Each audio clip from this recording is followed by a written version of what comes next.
Hello everyone, welcome to Inspiration IAS Daily News Analysis. Today we are going to discuss the important news articles of 14th May 2021 from Hindu, Indian Express, PIB and Assam Tribune. Please note that you can download this lecture PDF from our website www.inspirationias.org, as well as you can also download daily MCQ and Vishleshan from our website by clicking this link below. Alternatively, you can follow our social media page like Facebook, Instagram, and Telegram channel for more study materials and notes. Inspiration IAS has started its online foundation batches for UPSC and other state PCS examinations. So, if you are preparing for UPSC or other state PCS, you can enroll in our online test series where you can prepare civil services from the luxury of your home itself. Inspiration IAS has started its online mock test series for UPSC and other state PCS prelim examinations 2021. This test series will be available in online as well as offline format. For more information, you can call in this given number or you can register in our website www.inspirationias.org. So let's start our today's daily news analysis. आज का हमारा पहला news है cyclone तोकताई से, और I am sure हमने सही pronounce किया तोकताई। ये रिसेंटली आईएमडी ने अनाउंस किया है कि कुछ आने वाले 48 टू 24 आवर्स के अंदर में केरला के तट पर इस साइक्लोन तोकती का आगमन हो सकता है, और ये हो सकता है कि केरला और इस रीजन में काफ़ी ज़्यादा तबाही मचाए। ये जो साइक्लोन तोकती है, न्यूज़ ये है कि in coming 12 hours Kerala is going to witness heavy rain. IMD has issued a warning of heavy rainfall earlier on the day given the low depression formed over Lakshadweep in Arabian Sea. तो क्योंकि low depression create हुआ है Lakshadweep reason में Arabian सी के, और इस low depression जैसे कि हम लोग जानते हैं कि ट्रॉपिकल साइक्लोन का सबसे पहला साइन होता है लो डिप्रेशन। अब क्योंकि यहाँ पर लो डिप्रेशन हो रहा है, then it can give rise to a very big tropical cyclone जो आने वाले टाइम में बहुत ही ज़्यादा हेवी हो सकता है। आपको दिख रहा होगा कि ये धीरे धीरे अपनी स्पीड बढ़ा रहा है और ये इस केरला से होते हुए कहीं ना कहीं ये गुजरात के तट तक जाएगा। तो Toktai once formed is very likely to intensify into a very severe cyclone storm with wind speed of 150 to 160 km per hour, gusting to 175 km per hour on May 17, according to the latest forecast by the Indian Meteorological Department (IMD). तो Indian IMD ने कहा है कि आने वाले time में ये 17 से 18 तारीख तक ये कहीं ना कहीं इंडिया में इफेक्ट करेगा और केरला होते हुए ये गुजरात तक जाएगा, और इसकी speed through out the journey increase करती जाएगी क्योंकि यहाँ से इस पूरे ओशन से इसको लार्ज अमाउंट ऑफ हीट वगैरह मिलेगा, जिसके चलते इसकी स्पीड भी और डायरेक्शंस भी कहीं ना कहीं बहुत ही फियर्स होगा। IMD ने कहा है कि the depressions over Lakshadweep area has moved north eastward with a speed of about 19 km per hour and is now centered over Lakshadweep, about 30 km southwest of Amini Devi, 320 km west south of Kannauр, Kerala। तो लगभग 320 kilometre west south west Kerala के तट पे ये है, केरला से है, और लगभग 1120 kilometre south and south east of Veraval, Gujarat, at about 11:30 AM on May 14। तो आज जब मैं ये वीडियो रिकॉर्ड कर रहा हूँ उस समय लगभग ये 11:30 AM तक ये गुजरात या उस रीजन के तट पर लगभग वहाँ तक ये डिप्रेशन क्रिएट हो जाएगा। It is very likely to intensify into a cyclonic storm during the next 24 hours and it is also expected to intensify further during the subsequent 24 hours. Toktai is likely to move northeastward initially for some more times and then move northwestward and reach the Gujarat। तो ये northeastward से लेके northwestward तक move करना शुरू कर देगा and ये हो सकता है गुजरात के तट पर लगभग 18 तारीख को 18 मॉर्निंग को हिट करे या उसका लैंडफॉल होगा। Cyclone Toktai can be among the strongest on India's west coast in 2 decades। तो इंडिया के वेस्ट कोस्ट में लगभग 2 डिकेड के बाद इतना बड़ा कोई स्ट्रॉन्गेस्ट साइक्लोन हिट करेगा। ऑलरेडी हम लोग we are suffering from corona और ये एक नई मुसीबत है। अगर ट्रॉपिकल साइक्लोन को समझा जाए तो आपको मालूम होगा, ज्योग्राफी में आप लोगों ने किया होगा कि ये जो तोक्ताई जो नाम है ये खाली नाम है और ये रिसेंटली इस नाम को सिलेक्ट किया गया है इस ट्रॉपिकल साइक्लोन का। साइक्लोन जो है अगर समझा जाए तो cyclone is basically a rapid inward air circulation. ये रैपिड इनवर्ड एयर सर्कुलेशन होता है around a low pressure area. तो जो रीजन जो यहाँ पर होता है वो लो प्रेशर एरिया क्रिएट हो, जैसे आपको दिख रहा है यहाँ से हीट्स वगैरह इवॉल्व हो रहा है और ये मूव कराता है यहाँ से आती हुई विंड और this led to the formation of एक तरह से सर्कुलर विंड ये क्रिएट करता है, जिसके चलते यहाँ पर अपराइजिंग एयर होता है in an or the air circulates in an anti-clockwise direction in the northern hemisphere। Obvious बात है, हमेशा ध्यान रखिएगा नॉर्दर्न हेमिस्फीयर में हमेशा ये एंटी क्लॉकवाइज डायरेक्शन में मूव करता है, whereas आपके साउदर्न हेमिस्फीयर में ये हमेशा क्लॉकवाइज डायरेक्शन मूव करता है due to the rotation of the earth. Cyclones are usually accompanied by violent storms and bad weather। Cyclone हमेशा वायलेंट स्टॉर्म और बैड वेदर लाता है, जबकि देखिएगा बीच में इसको साइक्लोन की आई बोली जाती है। यहाँ पर सब चीज शांत रहता है।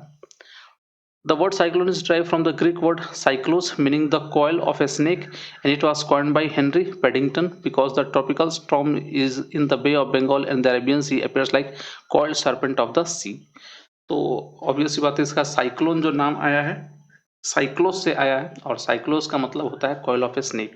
चलिए आगे बढ़ते हैं। क्लासिफिकेशन अगर देखा जाए तो साइक्लोन दो टाइप के होते हैं। एक तो ट्रॉपिकल साइक्लोन, वो सारे साइक्लोन जो ट्रॉपिक्स में होते हैं, हमारे ट्रॉपिक ऑफ कैंसर से लेकर ट्रॉपिक ऑफ कैप्रिकॉर्न के बीच में।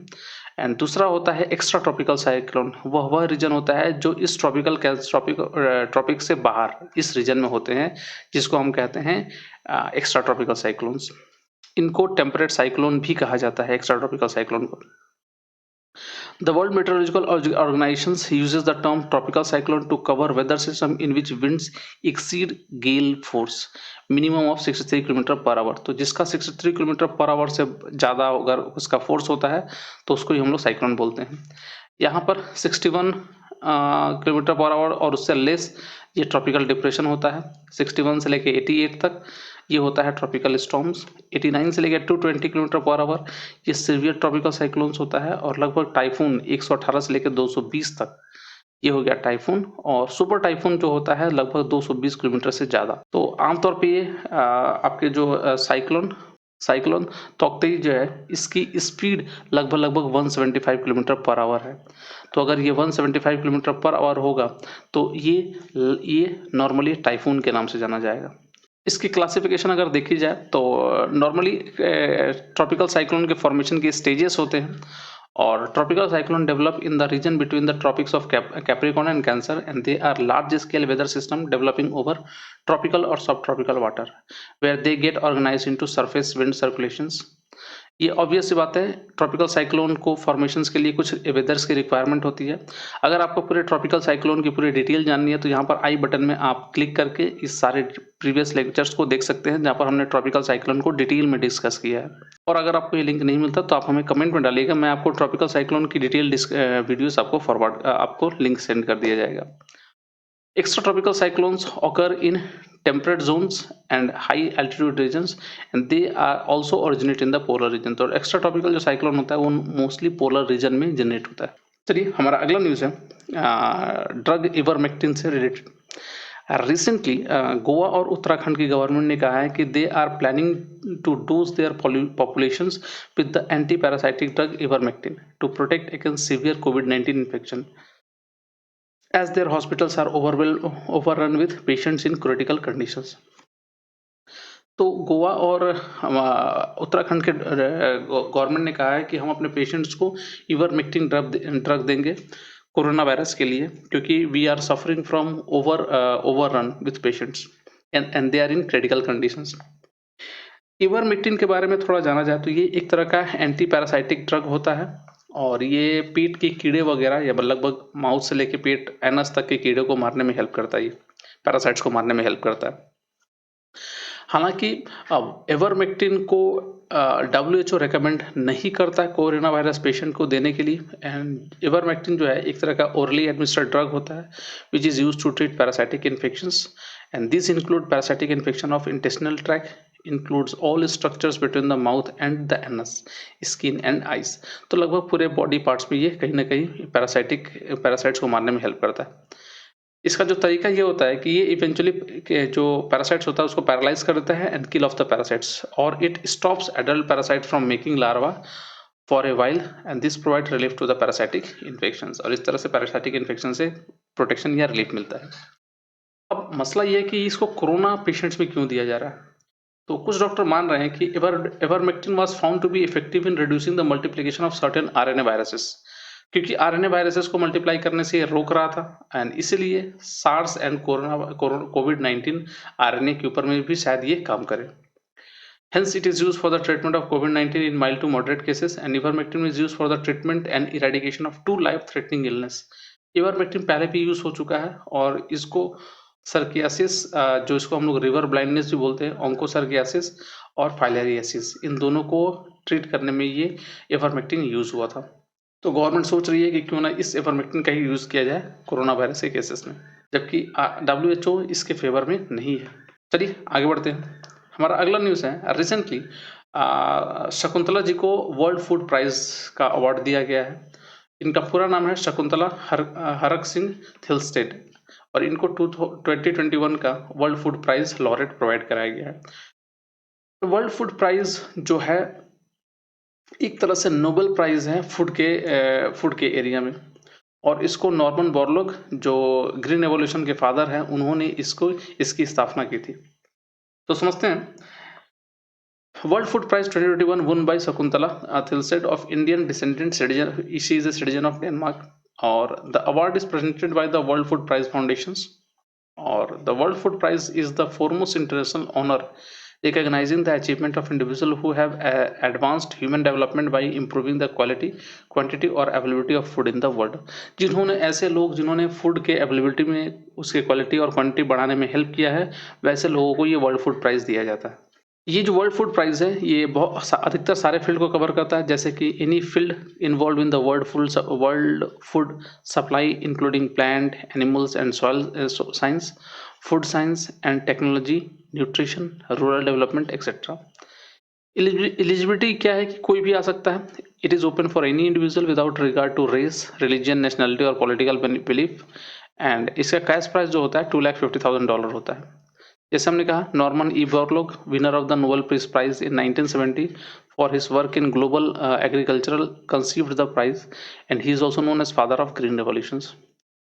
The World Food Prize was created in 1986 with sponsorship by General Food Corporation, and it is also known as Nobel Prize for Food and Agriculture। इसको Nobel prize of food and agriculture भी बोला जाता है। MS Swaminathan जो थे हमारे India के जो ग्रीन रेवोल्यूशन के father, the father of Indian green revolution, was the first recipient of this award in 1987। उनको पहली बार ही was the first recipient of the world food prize. चलिए आज का हमारा लास्ट न्यूज़ है एम्फोटेरिसिन बी इंजेक्शन से रिलेटेड। रिसेंटली आपको मालूम होगा कि अभी कोरोना वायरस का जो इन्फेक्शन है उसके चलते एक और भी इन्फेक्शन फैल रहा है, उसको हम लोग उसको बोलते हैं म्यूकोरमाइकोसिस। ये हमने प्रीवियस लेक्चर में आप लोग को डिस्कस किया था, म्यूकोरमाइकोसिस। अगर आपको ये म्यूकोरमाइकोसिस वाला लेक्चर जानना है तो आई बटन में लिंक आ रहा होगा, आप उसको क्लिक करके ये लेक्चर को देख सकते हैं। तो समझते हैं कि एम्फोटेरिसिन बी जो है रिसेंटली म्यूकोरमाइकोसिस के इन्फेक्शन में यूज हो रहा है।